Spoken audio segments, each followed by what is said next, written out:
Thank you for joining us for the news on NTA International. I'm Lami Ali. Bamidele John is the sign language interpreter, and here are the headlines. President Bola Tinubu reaffirms commitment to strategic collaborations at BRICS Summit. BRICS advocates reforms of IMF and fairer AI governance. Plus, Nigerian Air Force launches airstrikes against terrorist strongholds in Borno State.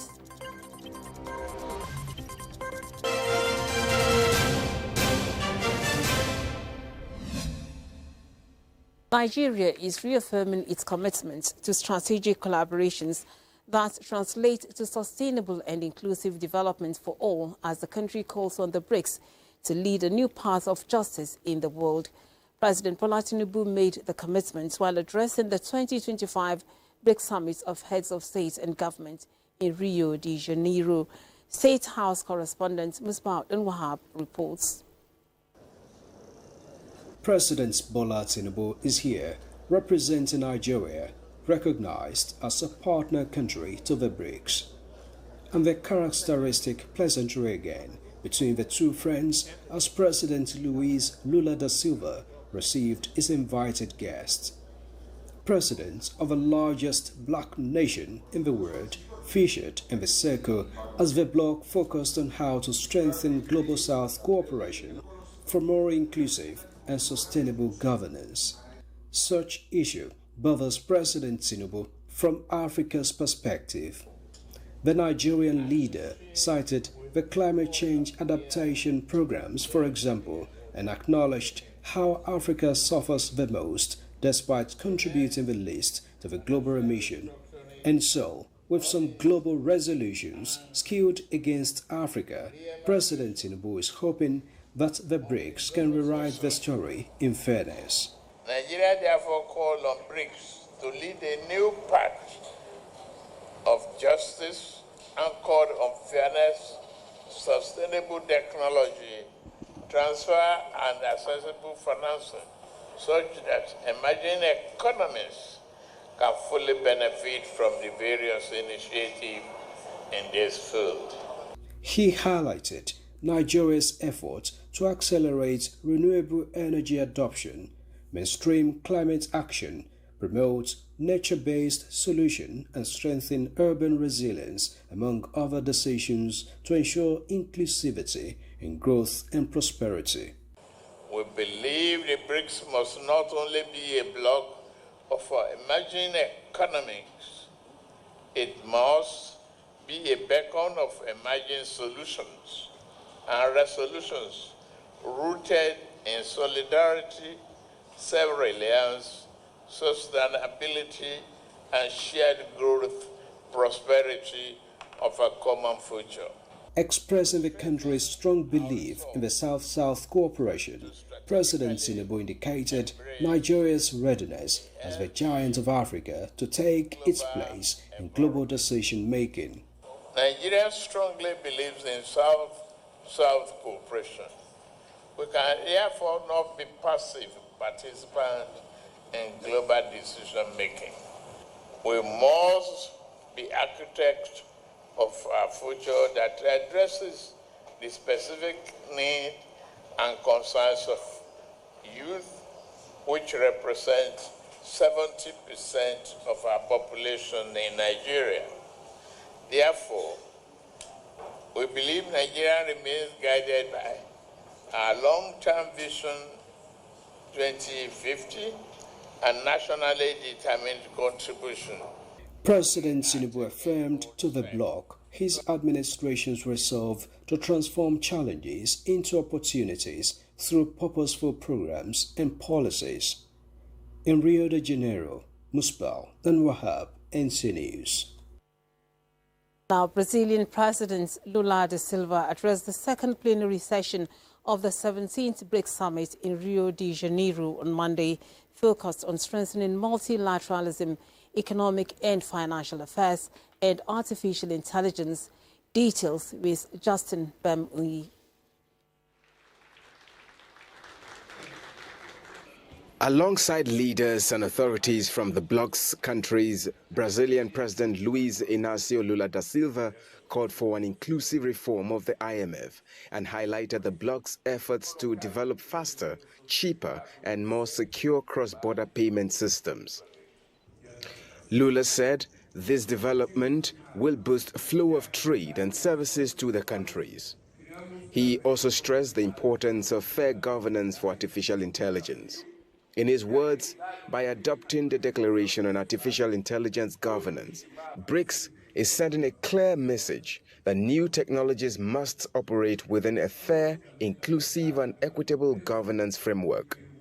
The development of artificial intelligence cannot become a privilege of a few countries or a tool of manipulation in the hands of billionaires, he said. In the meantime, Lula da Silva also slammed NATO's recent decision to allocate 5% of GDP to military spending as fueling the arms race. He also described the decision as evidence that spending goals on aid and international development are not met due to lack of political will. BRICS was founded by Brazil, Russia, India, China, and South Africa, but the group last year expanded to include Indonesia, Iran, Egypt, Ethiopia, and the United Arab Emirates, as well as new members. The bloc has 10 strategic partner countries, a category created at last year's summit, which includes Belarus, Cuba, and Vietnam. Justin Bemunyi, NTA News. The Minister of Agriculture and Food Security, Abubakar Kyari, commended President Bola Tinubu for his steadfast commitment to removing bureaucratic and structural barriers that hinder food production and agricultural development in Nigeria. The minister made these remarks during a high-level bilateral meeting between President Tinubu and Brazilian President Luiz Inácio Lula da Silva at the historic Copacabana Fort in Sao Paulo, Brazil. Abubakar Kyari described the meeting as a strategic move towards strengthening Nigeria's international agricultural partnerships and unlocking the sector's full potential. He affirmed that President Tinubu has consistently prioritized food security and agricultural transformation as key pillars of the administration's economic reforms. Kyari emphasized Nigeria's capacity for fertilizer production as a significant area for growth and exports, particularly through global partnerships. He also welcomed Brazil's commitment to updating existing memoranda of understanding and enhancing collaboration in research, livestock health, and disease management. The federal government has reiterated Nigeria's commitment to a comprehensive nuclear test ban through collaboration with the Comprehensive Nuclear Test Ban Treaty Organization. Vice President Kashim Shettima stated this when he received the Executive Secretary of the Comprehensive Nuclear Test Ban Treaty Organization, Robert Floyd. State House correspondent Abdurrahman Jibrila reports. Africa's priority at the moment is to address its existential challenges of poverty and the effect of climate change, not the pursuit of nuclear weapons capability. Vice President Kashim Shettima reiterated the commitment of Nigeria to a comprehensive nuclear test ban and appreciates the Comprehensive Nuclear Test Ban Treaty Organization for the extra vigilance taken, having 337 stations spread across the world.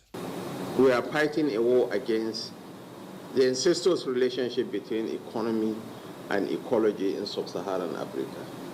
We have no business dabbling into anything that has to do with nuclear warfare. The beauty of CTBTO's functions is that the monitors also have civilian purposes, especially in assisting us to detect tsunamis, volcanic seismic activities.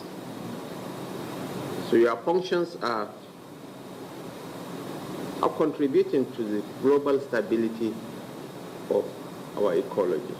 The Executive Secretary Comprehensive Nuclear Test Ban Treaty Organization, Dr. Robert Floyd, applauded Nigeria's leadership under President Tinubu for contributing to the attainment of the global average in the reduction of nuclear testing and establishment of strong norms against it. He also spoke on the significance of the data generated by the Nigerian Atomic Energy Commission and the Nigerian Nuclear Regulatory Authority, particularly in saving lives through early detection of natural disasters and other human activities that are inimical to orderliness in the ecosystem. From the State House, Abraham Jibrila, NTA News. A Nigerian in diaspora, Marian Kikelomo Oduntong, has been honored with this year's King Charles Award for voluntary service in England. She is one of the few blacks bestowed with the prestigious honor, which is the highest award given to volunteer groups in the United Kingdom. Marian Oduntong is a passionate community project worker and manager of St. Barnabas Center in Oldham. She leads several life-changing projects designed to empower women, support families, and help young people grow in confidence. Uganda's President Yoweri Museveni has been confirmed as the ruling party's candidate for the 2026 presidential election, setting the stage for him to extend his nearly 40-year rule. Details with Justin Bemuyi. At 80 years old, Museveni has led Uganda since 1986 after taking over power as a rebel leader.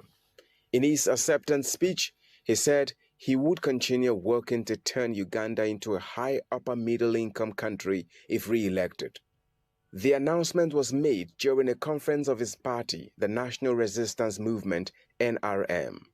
Museveni highlighted his role in bringing stability and progress to Uganda and warned against missing another opportunity for transformation like in the colonial era. Critics accuse Museveni of ruling with an iron fist. Uganda's constitution has been changed twice to remove term and age limits, allowing him to remain in power.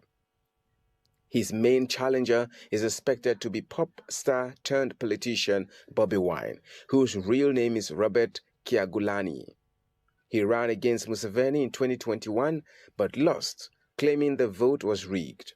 Wine has said being in opposition in Uganda comes with harsh consequences, including intimidation and arrests. Another key opposition figure, Kizza Besigye, remains in detention facing treason charges, which he denies. The next election is scheduled for January 2026. Justin Bemunyi, NTA News. More than 2 years after seizing power in a military coup, Gabon's President Brice Oligui Nguema has taken a significant step towards consolidating his political influence with the launch of a new party. Nguema, a former general, unveiled the Democratic Union of Builders, known by its French acronym UDB. A statement from the party says its mission is to unite the Gabonese people around a shared vision of rebuilding the country. This is aimed to bring transformation, unity and elevation to a nation emerging from decades of political dominance by a single family. We go to South Sudan, where the World Food Programme says over 40,000 people in the country's conflict-ridden Upper Nile region are desperately hungry. In response, the organization has begun dropping food by air, its first humanitarian aid delivery to the region in the last 4 months. WFP's South Sudan Country Director, Mary Ellen McGrorty, said livelihoods have been destroyed, people have been displaced, and now people are at risk of famine because of the conflict. UN agencies said about 32,000 people face catastrophic levels of hunger, and more than 1 million people in Upper Nile face acute hunger.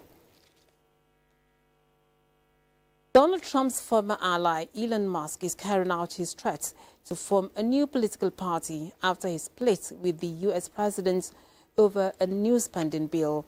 Musk announced the creation of the America Party 2 days after sweeping Republican-backed tax cuts were signed into law.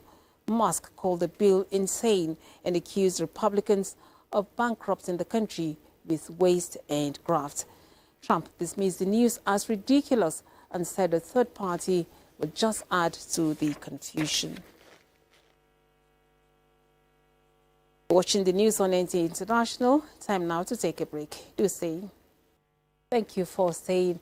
President Tinubu says his administration is committed to rebuilding transformative and accountable governance to all Nigerians. The president stated this while declaring open the 2025 National Conference on Public Accountants and Fiscal Governance in Abuja.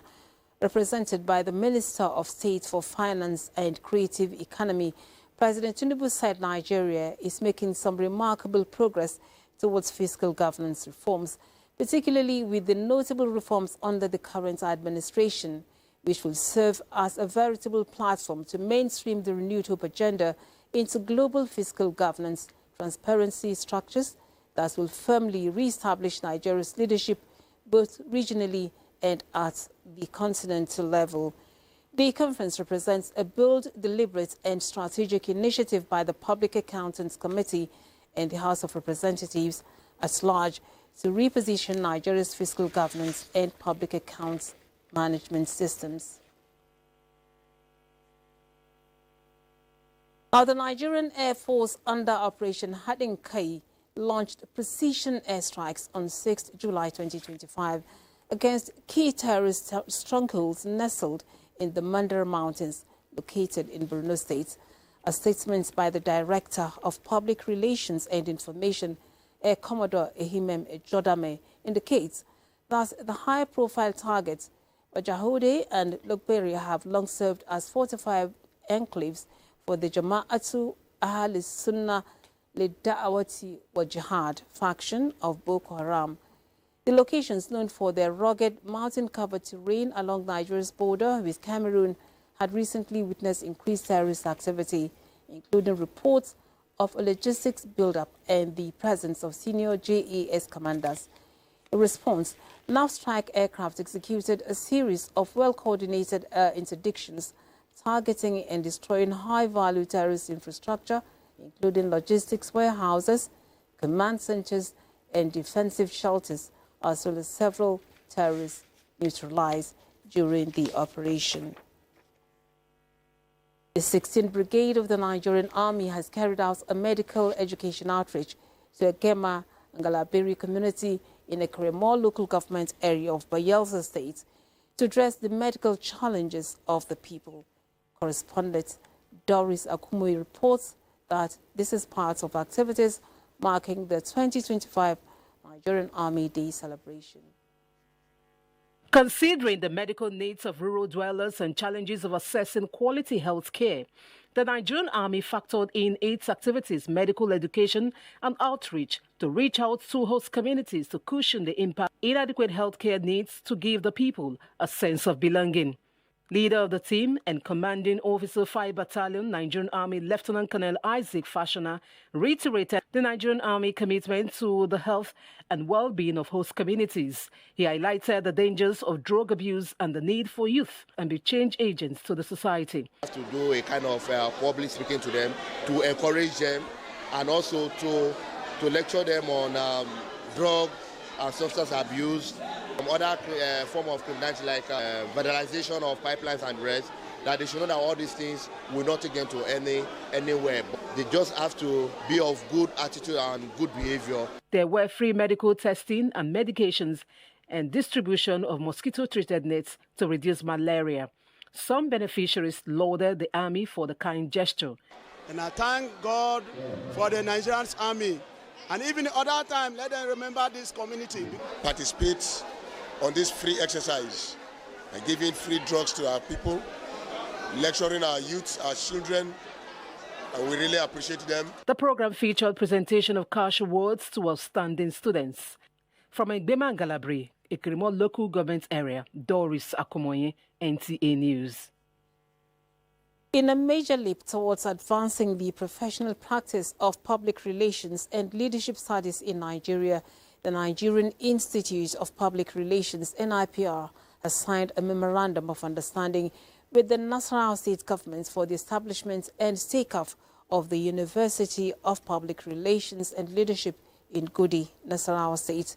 Haman Jabani reports.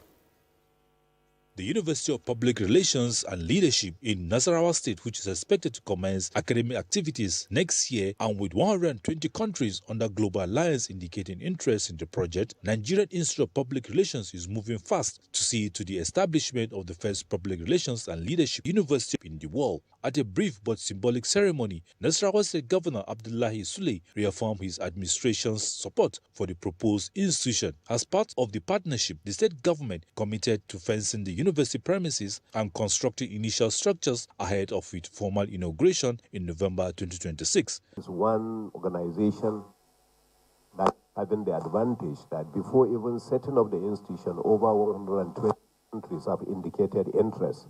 So that is the reason why you can use this platform for the real renewed hope of Nigeria, so that people will know that in fact this is a country when we say something, we mean it and we follow it to its logical conclusion.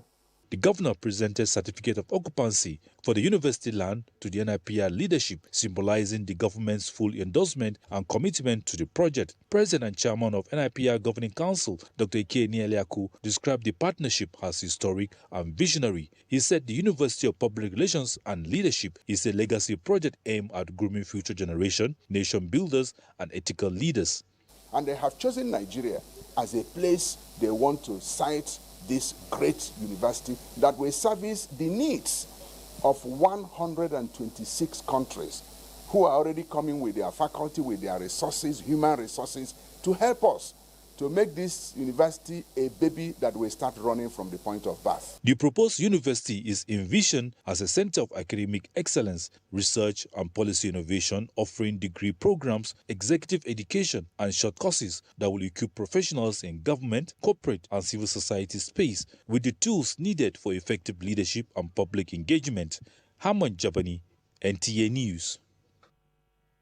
The need has been stressed for leaders to unite in service for common good as people face challenges such as poverty, diseases, environmental crisis, as well as inequality. This formed part of the statements by members of the Rotary Club of Abuja, Maitama, during the investiture of their 14th president, Maha Altine Longe. Francis Udojo covered the events for NTA.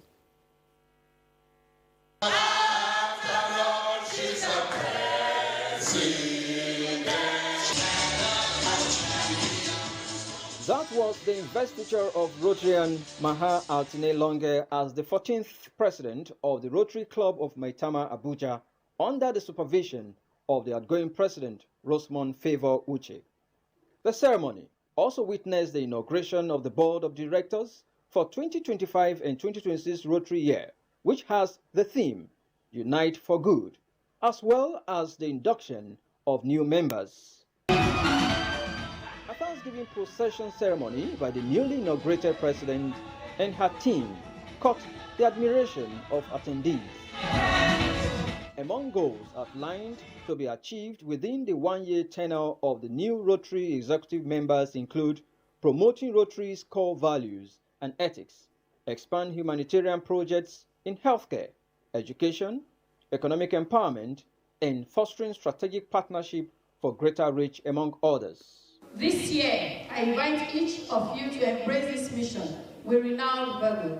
Let us unite for good, not only in words, but in deeds that leave lasting impressions on the communities we serve. Again, the backdrop of the successes and achievements of the past presidents of the club, we are ushering in Rotary Maha, not only with immense pleasure, but also with lofty expectations. We have an adopted communities where we carry out all the projects under the 7-area focus. And for sure, she's a very focused person. A lecture titled Creating Lasting Impact Through Service was delivered, while awards were also presented to deserving members, including the GM NTA International, Mrs. Simon Oganya, for their unwavering contributions to the club and humanity. The Rotarians must continue doing good, but in doing good, they will begin with empathy, so they can distinguish between empathy and charity. Charity is short-term service and support, but empathy means that you understand where the shoe pinches and you administer it. I'll continue to put self above self and give selflessly in whatever way I can.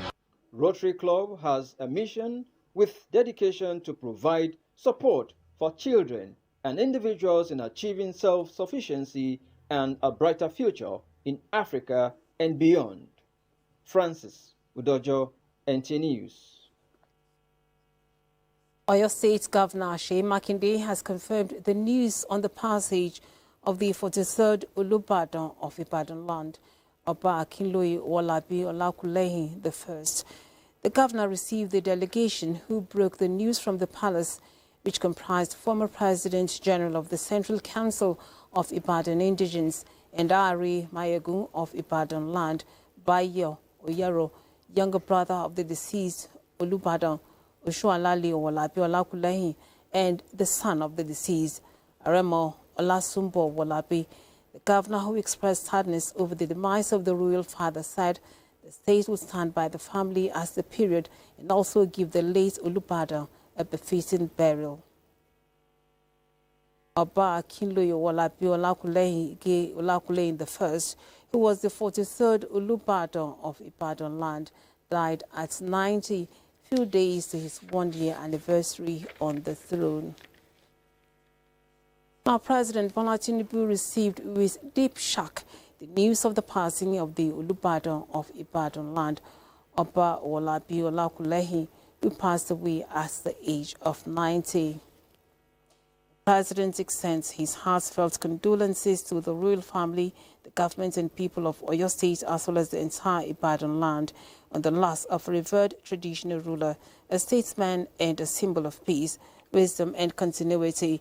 President Tinubu describes the late monarch as a highly accomplished man of peace, a public servant and a royal father, whose life embodies the highest ideals of leadership, learning and service. A statement signed by the Special Advisor to the President's Information and Strategy, Bayo Ononuga, says the President lauds Oba Olakulehin's legacy as one that bridges tradition and modernity, adding that his wisdom and moral authority served as a stabilizing force in Ibadan land and the wider Yoruba nation. The Sultan of Sokoto and Chairman of the National Traditional Rulers Council of Nigeria, Muhammad Saad Abubakar, has expressed sorrow on the passing of Oba Wolabi Olakulehin, the Olubadan and paramount ruler of Ibadan land. In his message of condolence, the Sultan extended prayers and sympathies on behalf of himself, the Sultanate Council of Sokoto, to the Oyo State government and the bereaved family and the entire members of the Olubadan in council. And that does it on the news at this time on NTA International. We thank you for watching. Do have a wonderful evening. I am Lami Ali, and Bamidele John has been the sign language interpreter.